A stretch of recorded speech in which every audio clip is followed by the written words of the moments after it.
Hey guys, so ito yung ating coverage or i-examine sa arts sa ating fourth quarter examination. And let me just remind you na sa music, ang magiging coverage lang ay yung pinag-usapan nating basic parts of a pop song or yung basic parts of a song. Kung naalala nyo, yun yung may verse, pre-chorus, chorus, and bridge. Yun lang yung sa music. Ito naman yung sa arts po natin. Alright, it's all about the evolution of theatrical forms. Okay. So, yan yung timeline. Don't worry, hindi naman natin sasama yung mismong timeline sa examination. So, let's proceed. Una natin ay yung tinatawag natin na ancient theater. Alright, so, ang mga ancient theater, kabilang po dyan yung Greek theater. Mga around 700 BCE. Okay. So, si Dionysius, ang isa sa pinaka pinagmumulan nito guys, no? Kumbaga ay unang dahilan kung bakit nagkaroon ng mga theater is actually to honor the god Dionysius. The ancient Greece god of wine, vegetation, pleasure, and festivity. So, nandun na lahat kasi, no? Siya kasi yung Diyos na kinikilala ng mga Greece, ng mga Greek people, na siya yung Diyos na nagbibigay sa kanila ng wine. Ang wine po ay mahalagang bahagi ng kanilang daily living at ng kanilang culture. Yun daw Diyos na ito, si Dionysius, siya din daw yung nagbibigay ng vegetation, meaning to say, siya yung nagpapasibol ng kanilang mga pananim.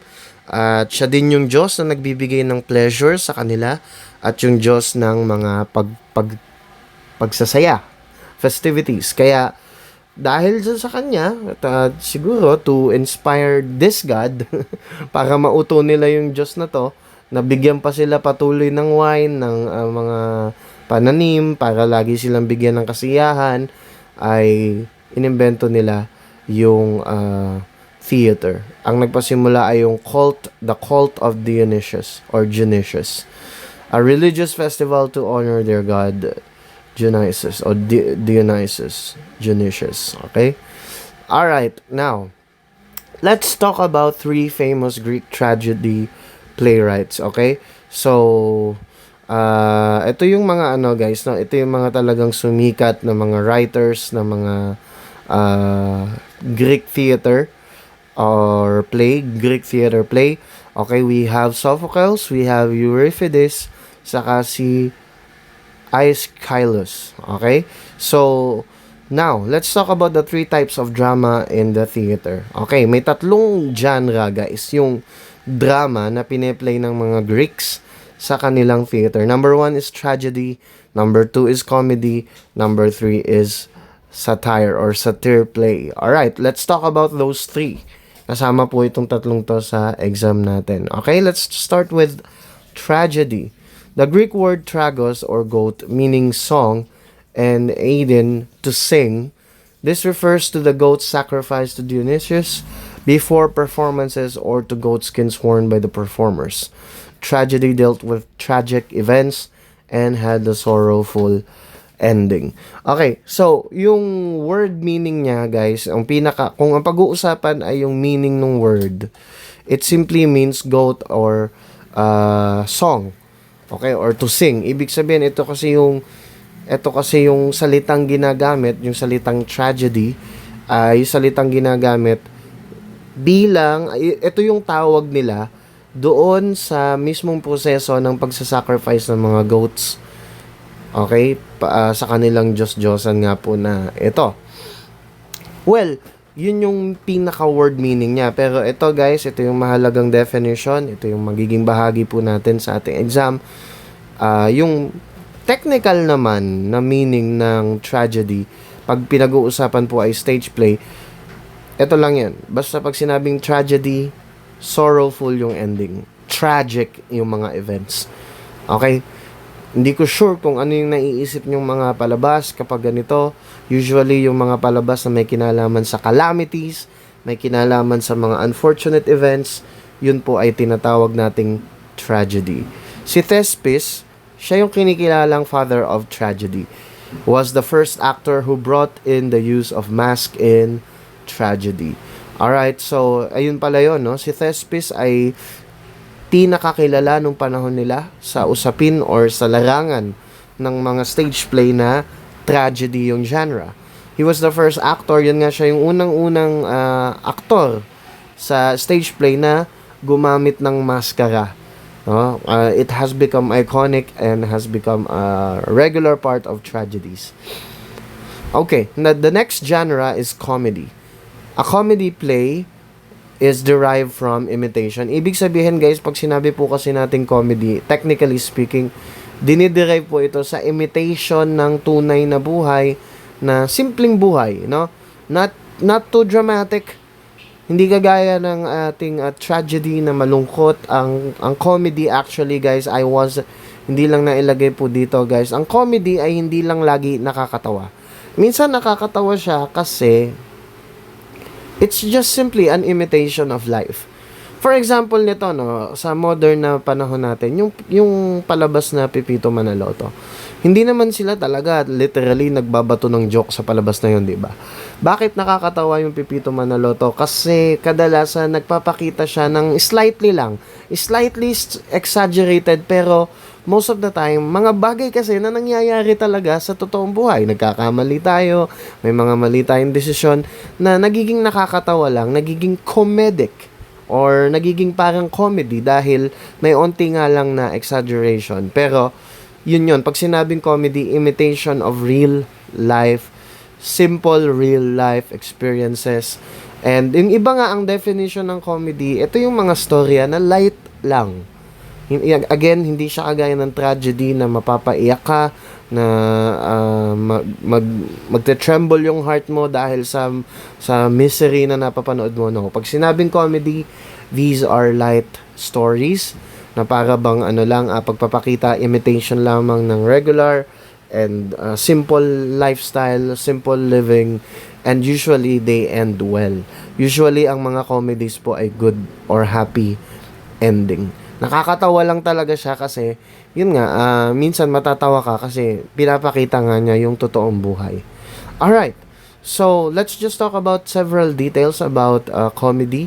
Merong isang tao named Aristophanes. Aristophanes wrote many comedy plays such as, ito yung ilan sa mga sinulat niya, yung Lysistrata, a humorous tale about a strong woman who led an allied female group to end the war in Greece. Okay, so yun yung isang storya niya na kaya siya naging humorous, hindi naman dahil nagjo-joke lagi yung mga characters, kundi dahil ang weird. It's ironic enough na realistically speaking kasi guys, nung panahon nila, ang mga kababaihan ay medyo minamaliit, sabihin na natin ganyan. Pero, yun nga, yung story kasi ay derived from reality kung saan ang mga babae minamaliit pero may onting exaggeration or may onting twist. Ano yung naging twist? Yung babae pa yung nag-lead ng isang grupo ng mga babae din para tapusin yung digmaan. Wow, 'di ba? So, it's funny for them, it's humorous for them kasi it's an imitation of life na yung mga babae nga po yung minamaliit pero nagkaroon lang ng twist, making it a comedy. It's, of course, sabi ko nga sa inyo kanina, ang ending nitong story na to ay happy ending. Of course, the war ended. Ganun naman talaga ang mga comedy.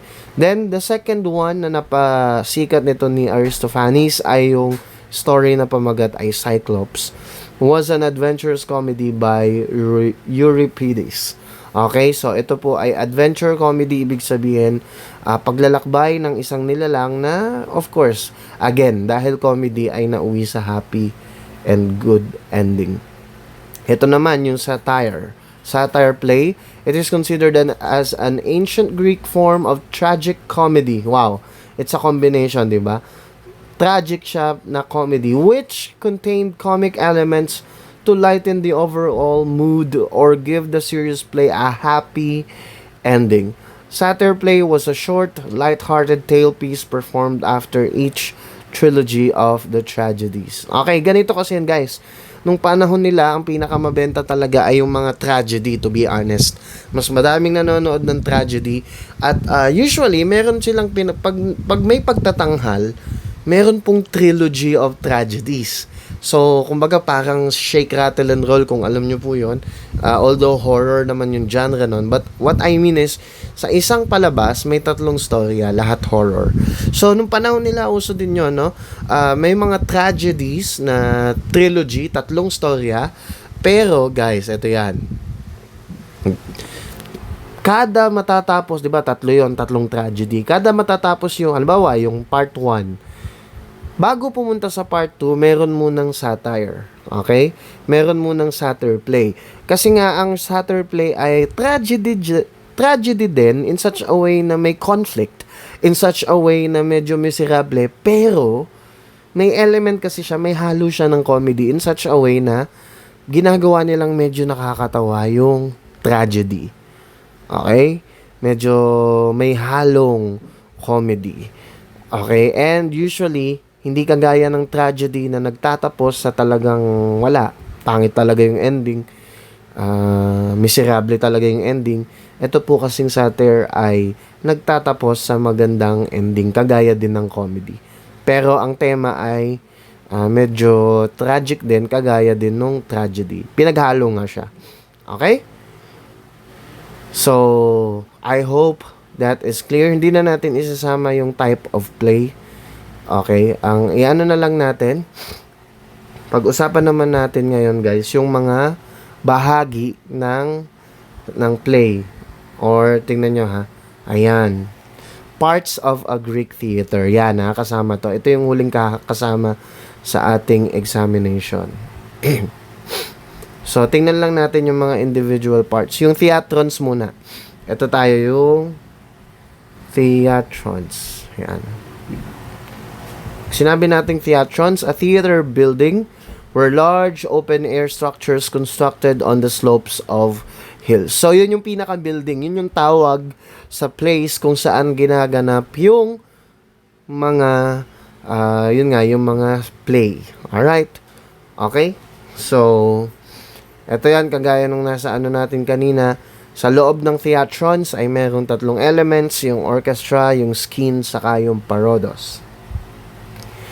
Let's talk about those 3 elements of theatrons. We have the orchestra. It is where the play, the dance, religious rites, and acting took place. It was a huge circular or rectangular area at the center part of the theater. So, kumbaga guys, ito yung tinatawag natin na stage. Yung orchestra, yun yung stage. Don't be confused. Don't get confused, guys, no? Dahil sa panahon natin, pag sinabing orchestra, yun yung, yung grupo, yung section kung saan nandun yung mga tumutugtog. Nung panahon nila, yung orchestra, yun po yung pinaka-stage. Doon nagpe-perform, doon sila nagsasayaw. This is where the play, the dance, the religious rites, and acting took place. Okay? So, ito yan dito, no? Tingnan natin dito sa ating reference picture or image. Ayan siya, yung orchestra nasa gitna. Again, dyan ginagawa yung mismong pagtatanghal. Okay? Let's go back. So, yung sumunod naman na bahagi ng theatron o nung, di ba yung theatron, yun yung pinaka-building kung saan ginaganap yung play. Ang pangalawang part ay yung skin. Okay? So, yung skin, it is where the actors could enter and exit the stage. This was a tent at the back of the stage decorated to create a setting. Okay. So, itong skin, meron siyang 2 purpose, guys, no? Dual purpose siya. Siya na yung nagsisilbing backdrop o yung yung ginagamit na parang design sa likod habang nagpe-perform sa orchestra yung mga performers. Pero, ito din ay tent. So, ibig sabihin, pwede kang pumasok dito. At ang pangalawang purpose niya, ulitin ko, ang unang purpose niya ay backdrop. Ang pangalawang purpose naman niya, guys, ay para siyang backstage din. Ito siya, oh. Oops. Sumabra tayo. Ayan. So, isipin nyo na lang, guys. Imagine ninyo, nandito yung mga performers. Dito sila. Wait. Nandito yung mga performers. Ito yung mga tao. Nandito yung audience. Okay? And then, ito yung skin. Itong part na to ng skin, ito ay nilalagyan nila ng painting para magsilbing background. Pero, tent nga yan. So, pwedeng lumabas dito yung mga actors, pwedeng pumasok dito. Entrance and exit nila yan. Dito sila pwedeng mag-dress, no? Kumbaga, magpalit ng costume, mag-prepare. Dito sila nag-i-stay kapag hindi pa nila part. Backstage nga siya. Okay? I hope that's clear. And then the last part of or last element of theatrons ay yung tinatawag na parados. Ang parados, it was located at the side entrance of the theatron. It was the passageway used by the actors, chorus, and audience to enter the theater. So yun yung kumbaga sa sinehan yung dinadaanan natin, no, yung parang aisle. Okay, para makapunta yung mga tao, dinadaanan din minsan ng mga actors. So, ito yon, dun sa ating image, ayun, no? Sa gilid siya. Ayan, dumadaan din dyan minsan may mga actors or may mga characters dun sa story na dyan dumadaan para nakikita ng mga tao. Pero again, that can be used by people. Halimbawa, yung mga taong nandito, pag gusto nilang lumabas, dito sila lalabas sa gilid. Alright? So, that's pretty much it pagdating dito sa parts ng ating Greek theater. So, let's continue. We have Roman theater. Kasama din po yung ilan dito. For example, itong Seneca or Sinisa, hindi ko sure kung paano talaga siya i-pronounce. The staging of comedies of Plautus and the festival performances of street theater and acrobatics. Okay? Ito pa guys, ang kailangan nating tandaan dito sa Roman theater ay itong sikat na place kung saan tinatanghal yung mga ops theater nila. Triumvir Pompey. Okay? Dito, isa to sa mga sikat na venues kung saan ginaganap yung mga pagtatanghal sa Roman Empire. Alright? Siguro ito lang yung isa nating isasama sa Roman dito sa Roman theater. Hindi na natin masyadong isasama lahat kasi nga gusto nating mag-focus sa mahahalaga lang. Ito kasama din sa exam. Under ng Roman theater, isa sa mga sikat na Roman writer under ng Roman Empire ay si William Shakespeare. He was a playwright, actor, and poet. He was called the English national poet and was generally considered the greatest dramatist of all time in the whole world. Okay? So, under pa din siya guys ng influence ng Roman classical way of writing theaters. Kaya siya ay kinonsider na Roman theater pa din. Under pa din ng Roman theater.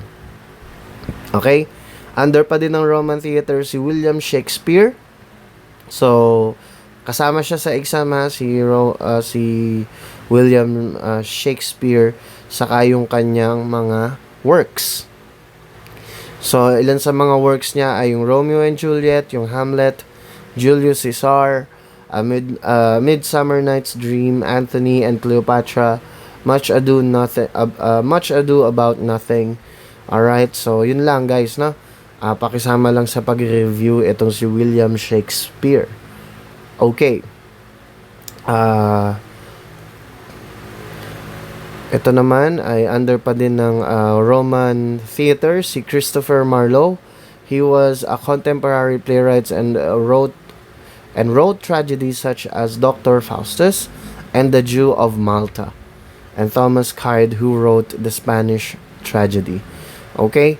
So, isama natin yan, yung mga taong yan. Ito si Christopher Marlowe, si Catherine de Medici, the Queen of France, si La Paradis d'Amour.